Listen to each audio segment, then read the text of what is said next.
Bonsoir.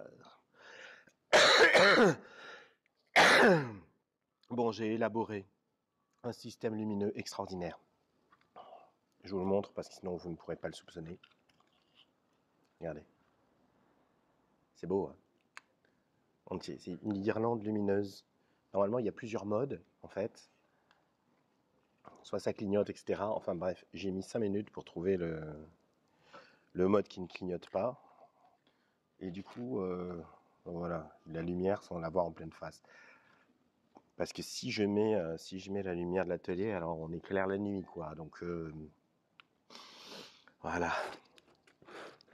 Alors, on est reparti. Emmanuel Pagano, nous en nous. Donc, on s'approche de la fin. Hein. On est à page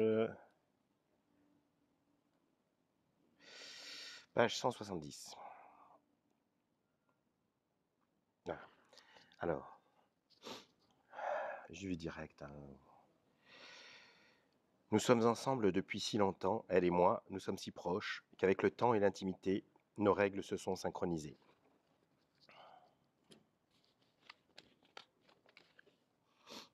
Alors, le fragment suivant, qui est plus long.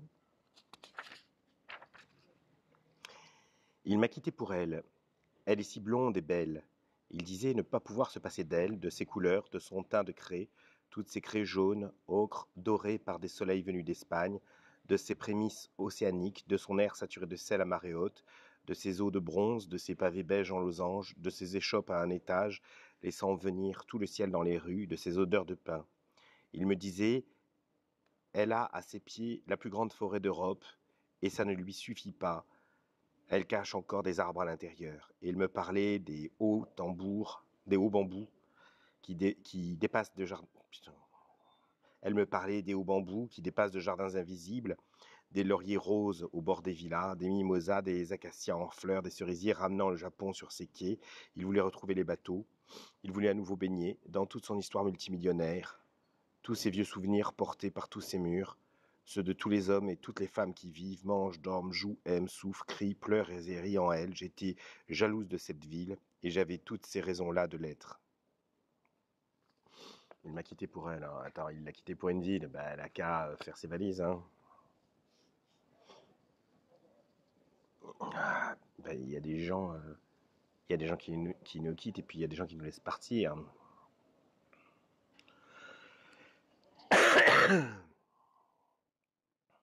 Bon, je me suis mis à la cigarette électronique. Là, il faut absolument que j'arrête de fumer. Je vais commencer par ça. Décidé de profiter du confinement pour.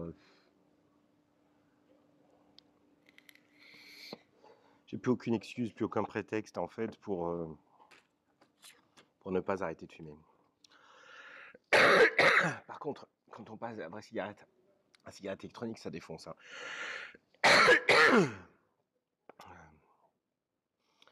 Bon, donc oui. Il y a les arbres, ça revient souvent. C'est vrai que c'est aussi un motif en fait dans le livre d'Emmanuel Pagano. Les arbres intérieurs, les arbres à l'extérieur. Enfin, il y a des arbres un peu partout, ce qui est pas courant en fait. Nous vieillissons. J'aime les changements de l'âge sur lui, les rides et les plis, l'apparition de grains de beauté et de taches de vieillesse. Je me demande si ces motifs naissent tout d'un coup ou petit à petit. Je guette les traces de ces éclosions en lui. Le temps pollinise sa peau de fleurs, d'ocelles, d'étoiles. Ouais. Ma mère m'avait expliqué que les taches sur les mains, alors elle dit le mot fleur là, mais que les taches sur les mains quand on vieillit, ça s'appelait des fleurs de cimetière. Je me dis putain c'est trash. Elle me dit mais c'est comme ça s'appelle les fleurs de cimetière. Bon ok. Elle en avait plein évidemment quand elle me l'a expliqué. Nous avons la même morphologie, même taille, même silhouette. Je peux me cacher derrière elle, elle derrière moi. Au soleil, nos ombres se trompent de corps. Ouais. La métaphore de l'ombre, elle est morte pour moi. Elle est lessivée, quoi. C'est comme le mot rêve, en fait. C'est très beau, c'est très puissant, mais ça a été tellement, voilà, quoi. Tout le monde lui est passé dessus sur la métaphore de l'ombre. Et sur le mot rêve, pareil. Il s'est fait gangbanger par tous les auteurs de la planète, donc c'est fini, quoi. Ça devrait être, je sais pas, c'est presque de la décence de ne plus parler de lune, de ne plus parler d'océan, de ne plus parler de...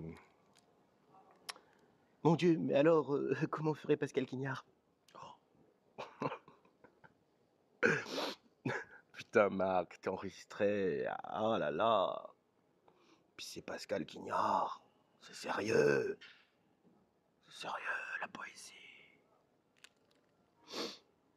La nuit est toujours infinie. Alors. Non, mais en plus... il a écrit un très bon livre, Le sexe et l'effroi. Mais vraiment extraordinaire. Mais sa poésie qui mobilise que du déjà poétisé, je peux pas en fait. Je peux pas, j'ai l'impression qu'on veut me faire manger un truc qui a été avalé et vomi 15 fois par 15 personnes différentes avant. Donc voilà, donc comme poète, ça me le fait pas du tout. Mais par contre, quand il essaie de penser poétiquement, ça fonctionne. Mais par contre, quand il essaie de poétiser tout court, que là, moi, je peux pas. Mais on s'en fout, Marc, de ce que tu peux, ce que tu peux pas. Eh ouais, mais moi, je m'en fous que vous vous en foutiez. Hein, voilà. J'ai ma guirlande, là. Elle est mignonne, ma guirlande, hein. Donc, comme j'ai une guirlande, je suis stylé comme un restaurant bobo du 11e arrondissement, vous voyez. Donc, je me fous de tout et de tout le monde. Je suis au top. Allez, on continue. Emmanuel Pagano, nous en nous. Ma femme est pianiste. Ses doigts sont capables de Monk et d'Albenitz, de Meldau, de Scriabine, de n'importe qui.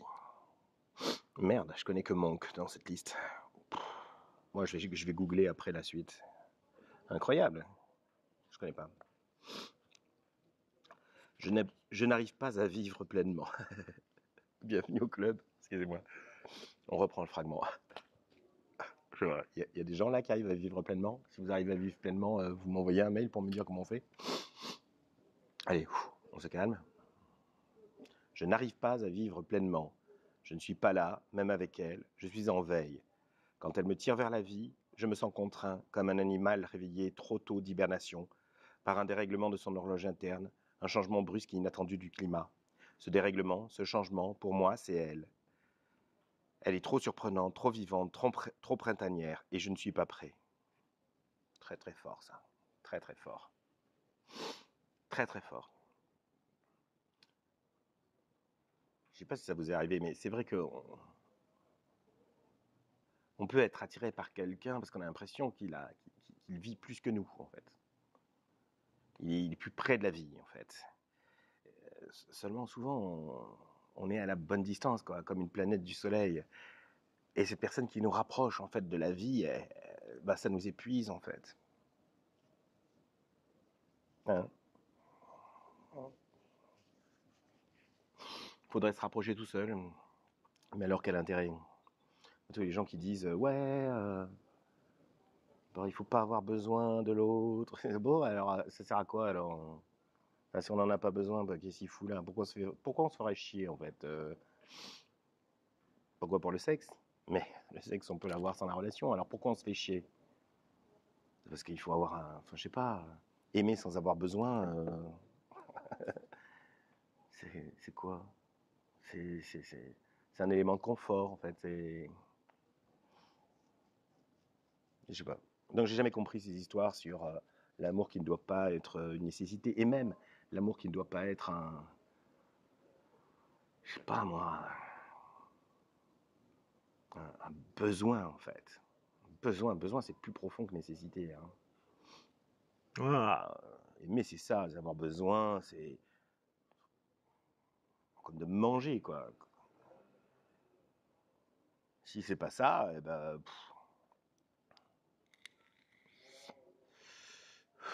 à mon sens, ça peut être sympa, mais c'est juste l'autre est là.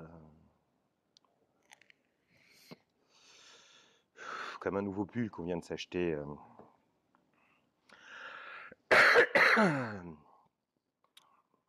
Oh, il est bien ce pull. Oh, confortable. Quand j'en aurai marre, je sens bien que j'en ai déjà un peu marre, mais quand j'en aurai vraiment marre, j'en changerai.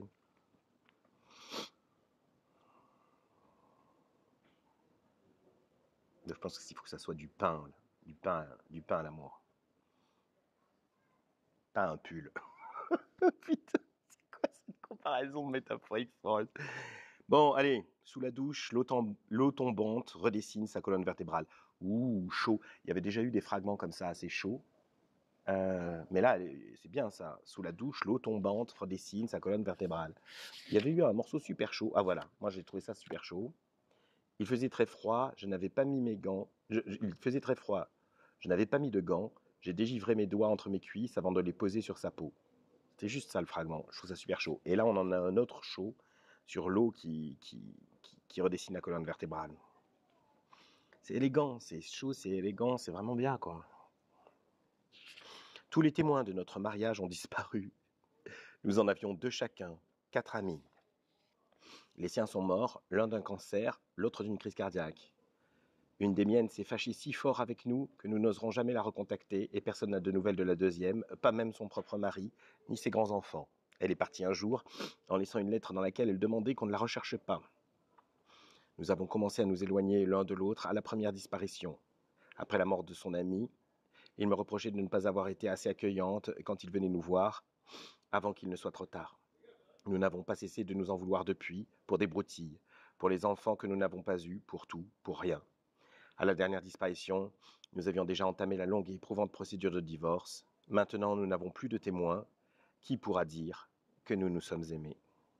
Bah. Qui pourra dire que nous nous sommes aimés? Bah. Qui pourra dire que nous nous sommes aimés? J'aime bien, là, il y a un côté... Qui pourra dire que nous nous sommes aimés? Et elle n'a pas mis de point d'interrogation. Ça se termine avec un point. J'aime bien aussi ça, les questions qui sont ponctuées par un point.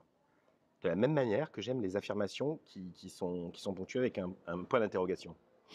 Ça fonctionne très très bien. Ce qui m'amuse, par exemple, les correcteurs des maisons d'édition, ils corrigent ça. Bon, ils font leur boulot en même temps. Hein. Et mais quand on revient et qu'on leur dit non, mais en fait, je sais que la phrase a une forme affirmative, mais je voudrais un point d'interrogation, en fait. Et ils ont les fils qui se touchent, quoi. Pas tous, hein. Il y a des correcteurs qui... C'est très bizarre. Je pense qu'il faudrait faire une étude sur les correcteurs de maisons d'édition, parce qu'il y a deux types de correcteurs. Il y a les correcteurs qui sont devenus correcteurs pour calibrer, en fait, contrôler, ramener la littérature dans le droit chemin. Et puis il y a ceux qui lisent beaucoup, avec qui on peut discuter, qui sont toujours un peu des policiers, mais qui sont devenus correcteurs en maison d'édition pour être sortis comme ça de leur rigidité. Ils sont en demande, en fait, de pas de côté. Donc ils sont tous psychorigides, et il faut ça, hein, pour être correcteur. Hyper vigilant, mais il y en a qui veulent imposer leur psychorigidité, et il y en a qui sont demandeurs en sachant à moitié d'être sortis de leur psychorigidité. Et évidemment, les deuxièmes sont de meilleurs correcteurs. En tout cas, moins chiants. Bon, le mec, après avoir un peu taillé Pascal Quignard, maintenant, il se met les correcteurs à dos. J'ai tellement envie d'elle, parfois, que mes jambes tremblent. Comme si je venais de naître d'une biche et que j'essayais de me lever. Oh, ça vous plaît pas, vous? Je sais pas, vous avez une âme, vous avez un cœur? J'ai tellement envie d'elle, parfois, que mes jambes tremblent. Comme si je venais de naître d'une biche et que j'essayais de me lever. Mmh. Non, ça, c'est très réussi. Ah, moi, ça m'est arrivé de trembler. Et j'ai eu droit à une question, mais qu'est-ce qui t'arrive? C'est difficile, hein, de répondre à ça. Je n'ai pas répondu avec des mots, en fait. Il a au bord du nez des sourcils très longs. est très droit, dressé, on dirait des antennes. Un insecte géant qui me sourit. C'est très étonnant. Je me demande pourquoi il ne les épile pas, comme s'il devinait mes pensées, et il me dit « Il n'y a pas de différence, ni même de handicap chez les gens, il n'y a que des variantes. » Ses sourcils érectiles et démesurés sont sa variante, sa version, chatouillant lorsqu'on les effleure.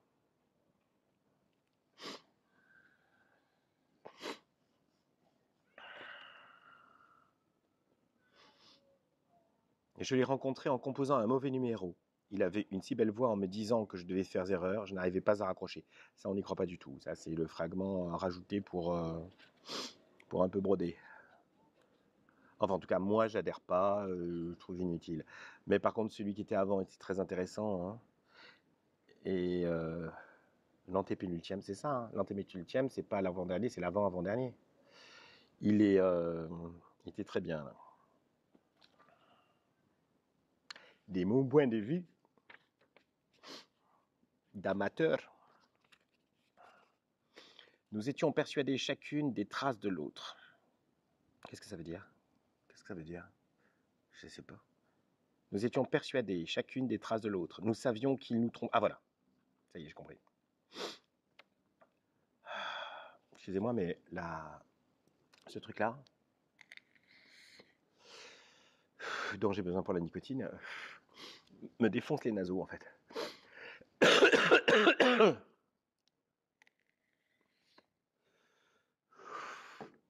Alors, nous étions persuadés chacune des traces de l'autre. Nous savions qu'il nous trompait l'une avec l'autre. Nous ne nous connaissions pas, mais nous connaissions chacune l'existence de l'autre, malgré ses dénégations et ses précautions. Parfois, nous nous demandions s'il n'y en avait pas une troisième.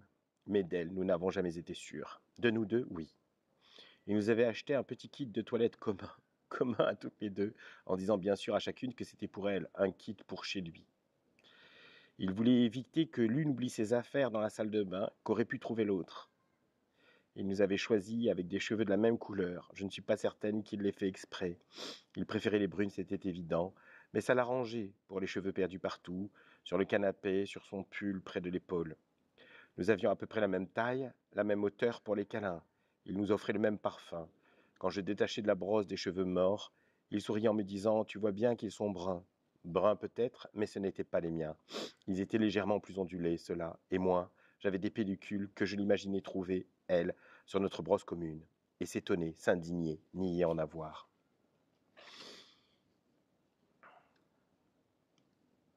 Pauvre mec.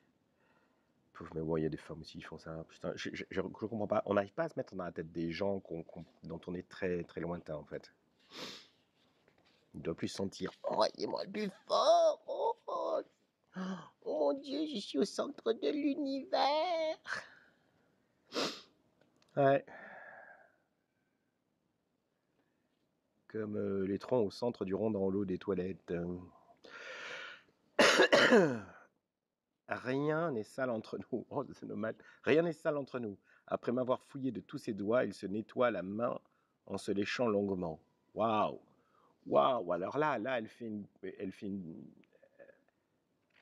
là, elle va vers un peu le trash. Elle a Emmanuel Pagano, elle en a fait quelques-uns, pas beaucoup. Ça doit être le deuxième ou le troisième.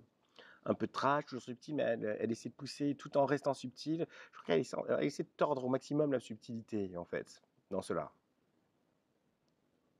Elle essaie de faire des pointes dans le trash en se donnant comme contrainte la subtilité.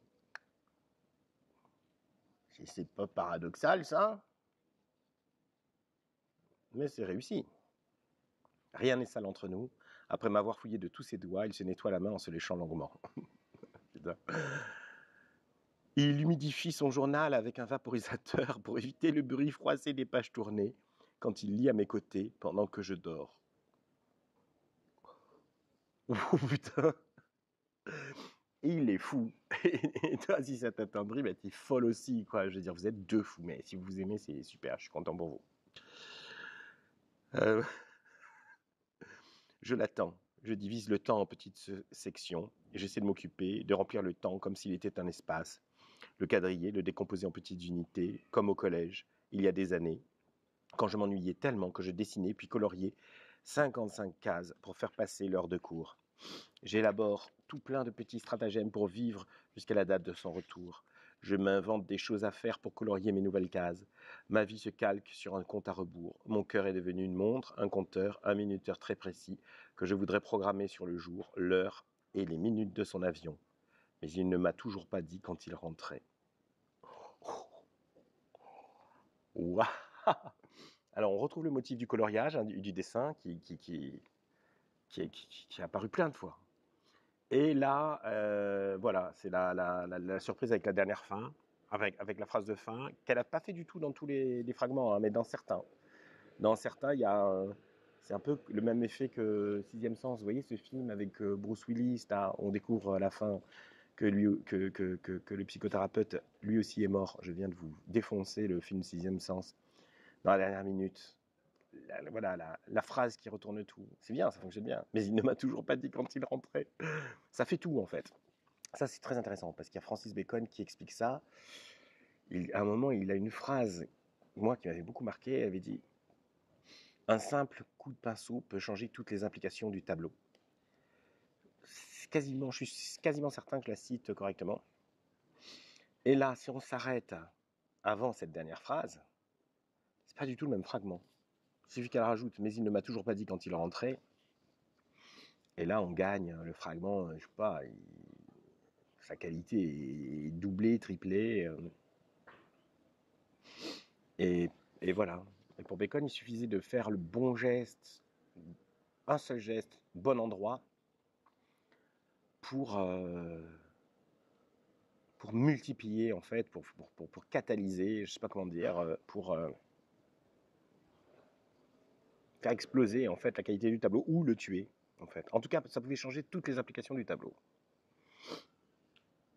Et comme une pièce, avec plein d'objets, etc., etc. Et puis sur le sol, il y a un soutien-gorge. Ce petit soutien-gorge peut changer toutes les implications de l'espace, en fait. Bon, ça, on va appeler ça une métaphore de confinement. Parce que j'ai pas l'air con avec ma guirlande là, moi. Mmh. Ah oui, pour ceux qui savent pas, j'ai une guirlande. Très important, la guirlande. Voilà. C'est ma petite guirlande à moi. Hein, les petites guirlandes, putain. Allez, merde, elle s'est accrochée au fil. Des écouteurs qui me permettent de parler et d'être entendu. Voilà, on est bon. Alors, il ne savait pas trop se servir de son portable. Il me laissait des messages malgré lui dans lesquels, le plus souvent, je l'entendais marcher. Je les écoutais jusqu'au bout. On a tous fait ça. Je ne sais pas s'ils trouveront les lettres et les photos, et tous les petits cadeaux, les objets modestes de notre amour. Je n'ai plus toute ma tête, comme on dit. Je m'en rends bien compte. Et je n'ai pas protesté pour la maison de retraite. Simplement, je m'inquiète à propos de ma cachette. Je voudrais les prendre avec moi, tous ces secrets d'elle. Mais comment faire? Je regarde mes enfants déménager mes affaires, déplacer les meubles. J'ai voulu assister au tri. Je suis dans un coin, je ne les dérange pas. Ils sont si gentils. Ils sont aux petits soins, ils m'entourent beaucoup, ils me ménagent. J'ai peur qu'ils trouvent mon trésor, et j'ai peur qu'ils ne le trouvent pas, que je ne puisse pas l'emporter. Je n'ai presque plus rien ici de leur mère. Ils se sont tout partagés à sa mort. Mais d'elle, elle dont ils ne soupçonnent pas l'existence, il y a tellement de choses que je voudrais garder. Comment faire sans qu'ils n'en sachent rien? Ah, bon. Bon, ben voilà quoi. Ben voilà, qu'est-ce qu'il y a à dire en fait? Je veux dire, il y a des. Mon commentaire serait, j'ai rien à dire en fait. Si vous comprenez pas, vous comprendrez jamais en fait. Tu sais, les gens qui ressentent pas ça, qui se disent, mais pourquoi, c'est quoi, j'ai pas compris. Honnêtement, lâchez l'affaire quoi, vous comprendrez jamais en fait. Il n'y a rien à expliquer. Si vous comprenez pas, c'est il vous manque un sens en fait.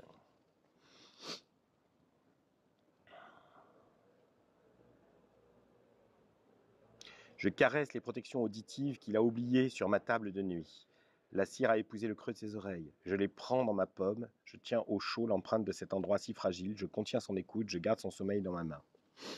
Ouais, je sais pas. Moi, je trouve ça dégueulasse un peu les trucs, les boules caisses des autres, ou c'est quand même, même si on aime la personne, c'est un peu dégueulasse, quoi. Hein?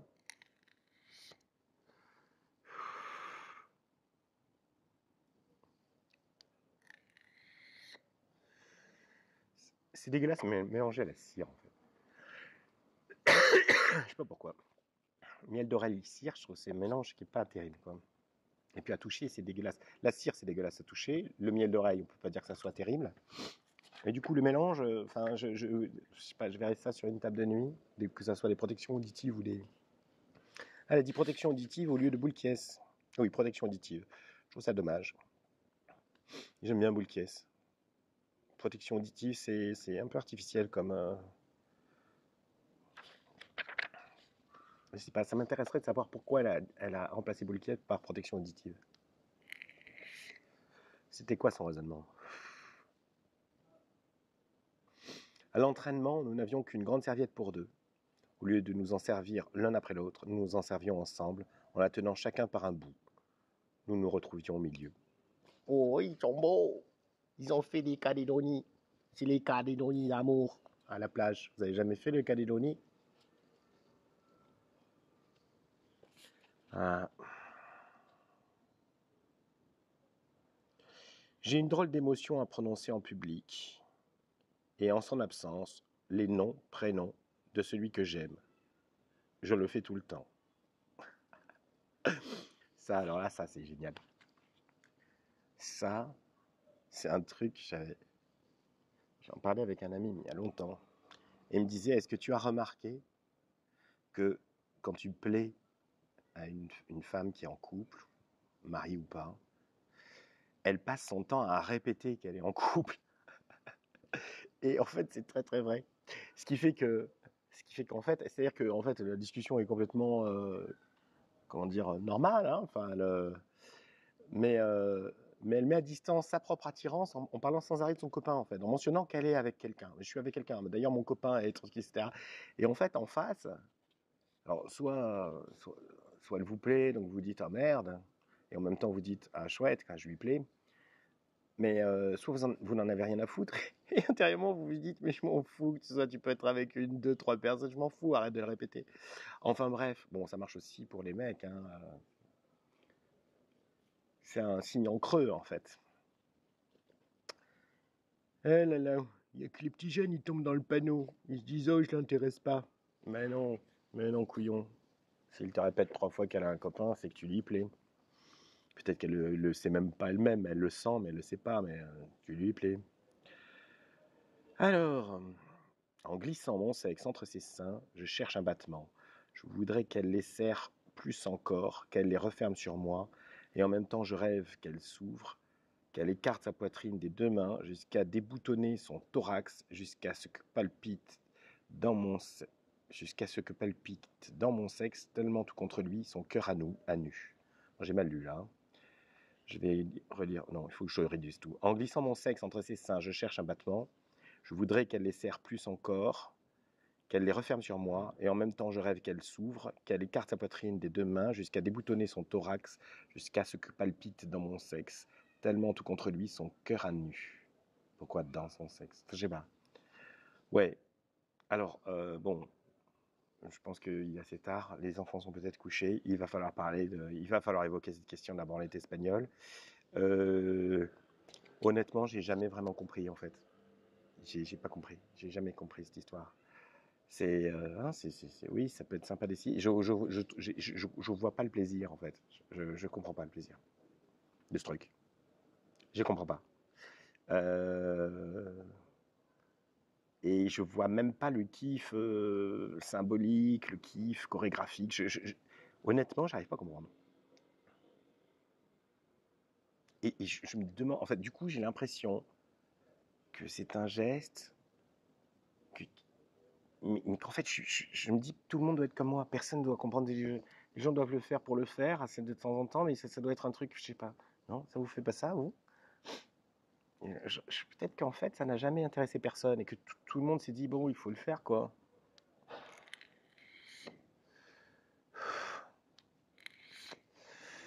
Putain, Marc, c'était passionnant. Il faisait chaud, nous étions en vacances, juste lui et moi pour une fois, nous mangions une glace en terrasse.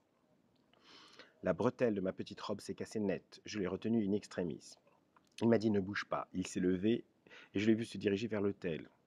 Il est revenu très vite avec le kit de couture de la chambre, il a rapproché sa chaise de la mienne et il recousu ma bretelle. Alors il y a une coquille, il y a un A qui a sauté là. Et il a recousu ma bretelle, directement sur moi, patiemment, habilement. Ses gestes étaient précis, délicats, il faisait très attention avec l'aiguille, il a coupé le fil entre ses dents, tout près de ma peau. Je sais pas, moi je connais pas ces femmes qui sont émues quand leur mec se transforme en couturière. Mais j'aimerais bien en rencontrer, mais j'en connais pas. J'en connais pas. Donc c'est vraiment, ça parle aussi de gens qui sont tellement loin de moi, en fait, que ce soit la bande d'enculés là dont on a parlé, ou il y a des gens, je me sens très proche, hein, mais il y a plein de gens dedans, ils sont très très loin, quoi. Mais ça m'intéresse, hein, mais ils sont loin. En prenant toutes ces photos, il transforme le paysage dans lequel il se promène avec moi. Je me demande s'il est vraiment photographe et pas magicien plutôt. Oh là là, pouh. Bon, j'aime bien.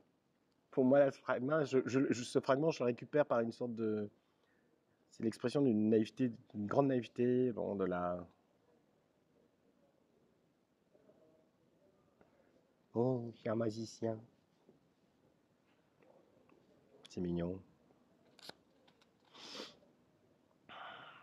Les odeurs des autres me dérangent, comme tout le monde. Mais pas la sienne, pas son odeur à elle, son odeur de chambre, d'intimité, son odeur mêlée à la mienne. J'aime nos odeurs de peau frottée, résistantes comme celles de ces branches d'amandier en fleurs, coupées puis oubliées dans un vase, nos odeurs renfermées. Elle, ça l'indispose, quand nous faisons trop l'amour et que la chambre sent fort. Elle jette le bouquet au premier signe de pourrissement. Elle aère, elle ouvre en grand les fenêtres. Ben.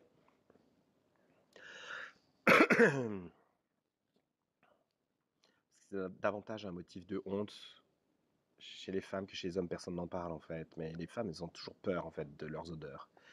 Et elles font plein de choses qu'on comprend pas. Quand on est jeune, on se dit mais pourquoi elle fait ça, etc. Parce qu'elles ont peur de ça. En fait, elles ont peur de puer. Alors qu'en fait, les hommes sont beaucoup moins. Enfin, ils s'en foutent en fait, la plupart du temps. Enfin, donc elles sont toutes seules dans leur tête en fait, avec cette peur de puer. Tandis que les mecs, souvent, ça les excite, ou alors souvent ils s'en foutent. C'est des vikings, hein, les mecs, la plupart du temps. Bon, pas ceux qui recousent avec un matériel de couture, mais donc voilà, c'est pas grave en fait. Mais elles ont peur. Puis il y a des gens qui font honte, hein, comme ça aux autres sur les odeurs. Et je pense que peut-être qu'elles ont expérimenté des gens qui leur ont fait honte en fait. Je sais pas. Je sais pas. Mais du coup, voilà, elle ouvre les fenêtres,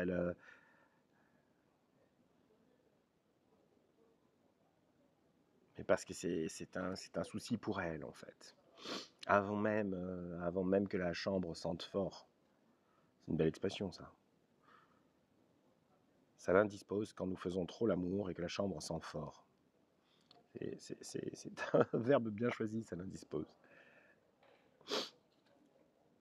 Alors, un autre fragment. C'est comme s'il avait fallu connaître le mot de passe de notre couple. Alors, ça sur le mot de passe, mais j'ai oublié le mot. C'est quoi, c'est chibolette? Quel est le mot Oh, Jean-Michel, c'est toi qui m'as appris ce mot.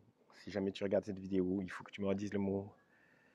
Le mot qui dit mot de passe, en fait, mais des mots de passe particuliers qui n'existent qu'entre deux personnes, en fait. Euh, c'est vrai, les couples, ils ont des mots comme ça, qui sont des chibolettes. Je sais même pas si c'est chibolette. Peut-être que ça veut dire complètement autre chose, mais dans mon esprit, c'était ça. C'est un mot qui désigne ça, qui désigne pas la private joke, mais le private word entre eux est très, très, très... qui ne concerne que quelques personnes, quoi, que personne d'autre au monde ne peut comprendre. Ça, c'est génial, ça. Ça, c'est c'est le sommet de la complicité, quand elle devient clandestine, en fait. Quand elle est cryptomaniaque. Là, c'est du couple premium, là c'est du... Bon.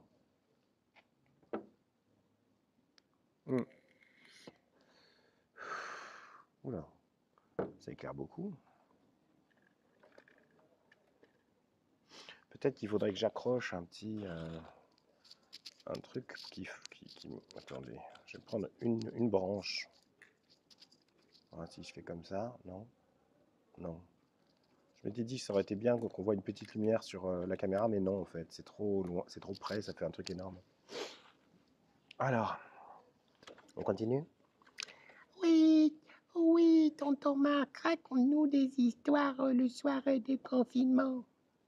Alors, les enfants, nous allons continuer la lecture de Nouons-nous d'Emmanuel Pagano. Il me reprochait mon sourire. Je souriais très souvent, c'est vrai, j'étais heureuse d'être avec lui. Il disait qu'à force de si souvent sourire, il restait une sorte de grimace de petite fille niaise sur mon visage. Je crois que son amour n'était pas réciproque. Pas tout à fait.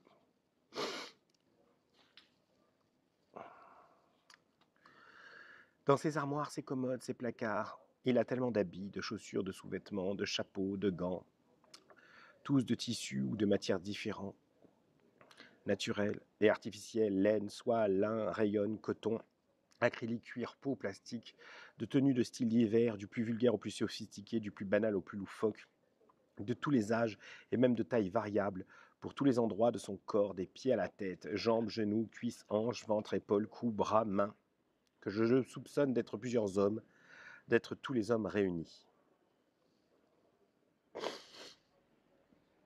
Ouais.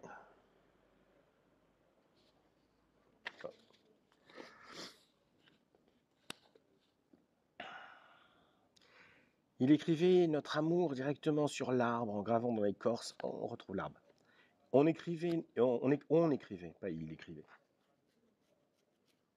On écrivait notre amour directement sur l'arbre, en gravant dans l'écorce des cœurs traversés de flèches et nos initiales à l'intérieur. C'était loin d'être original, mais la tendresse de l'écorce, son accueil, je m'en souviendrai toujours. Il est parti dans une grande ville étudier l'ethnologie. Je savais qu'il était inutile de l'attendre. Je rencontrerai des filles plus raffinées. Il rencontrerait des filles plus raffinées, cultivées. Je resterai une paysanne, bientôt, et il aurait honte de moi. Il prétendait ne jamais m'oublier avec de grosses larmes auxquelles je ne croyais pas une seconde. C'était il y a 15 ans. J'ai reçu hier de Russie une écorce de bouleau, accompagnée d'une lettre dans laquelle j'ai tout de suite reconnu son écriture. Et il m'écrit que là-bas, cette écorce, symboliquement associée au renouveau des jeunes filles, constitue de ce fait un support adapté aux lettres d'amour. Et sur l'écorce, il y avait une autre lettre pour moi.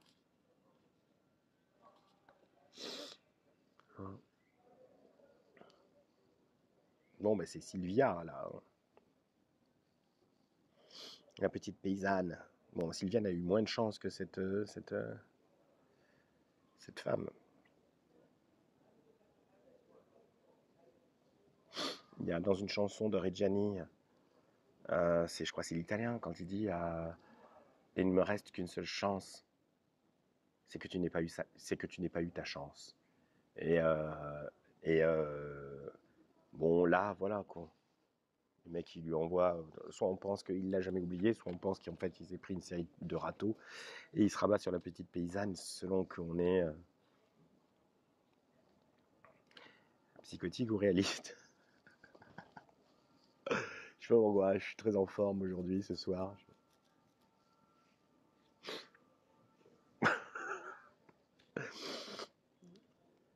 J'ai connu avec elle la sensation à bascule d'être presque heureux, au bord de l'ouverture, et la certitude qui l'accompagne, ça ne durera pas.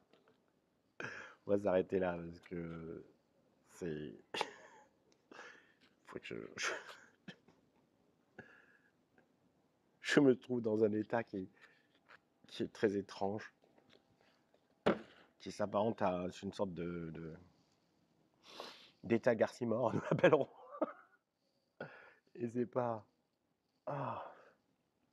Bon ben voilà, je trouve que les petites... Bon, ça fait un peu, ça éclaire trop, mais c'est pas grave. Les petites guirlandes, elles sont bien. Qu'est-ce que vous en pensez? Et puis le soir, j'aime bien, parce que dans la journée, j'ai plein de choses à faire. Il faut que je dorme. Il faut que je dorme, et que je dorme. Donc, hein, les petites guirlandes, elles sont bien. On les garde? Si je les enlève, ça fait ça. Ah, c'est pas mal ça, sous la table. Ah, demain, je le fais sous la table. Ça fait plus ce genre mystérieux, quoi. Genre, je suis mystérieux là. Là, je suis moins mystérieux. Mystérieux? Pas mystérieux. Ouais, demain, je serai mystérieux. Bon. Allez, les amigos. On en est à laquelle page? On en est à la page 85, 185. Ah, Dumano, comme on dit chez moi.